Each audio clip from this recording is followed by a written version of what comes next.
In this video, I'll show you how to increase the size of a Looker Studio report page so you can create more spacious and readable dashboards. Adjusting the page size helps you fit more charts, improve layout, and optimize your report for different screen sizes. To begin, open your report in Looker Studio and go to the top toolbar. Click on Page, and then select Current Page Settings to edit the active page.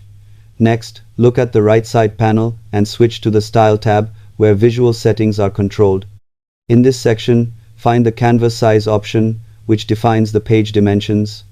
Here you can enter custom width and height values in pixels, such as 1920 by 1080 for widescreen displays, or smaller sizes for compact layouts.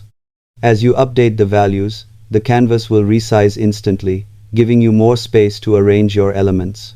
After resizing, review your layout to ensure charts and text are properly aligned and easy to read. Keep in mind that larger sizes may require scrolling on smaller screens. Subscribe for more simple and practical tech tutorials.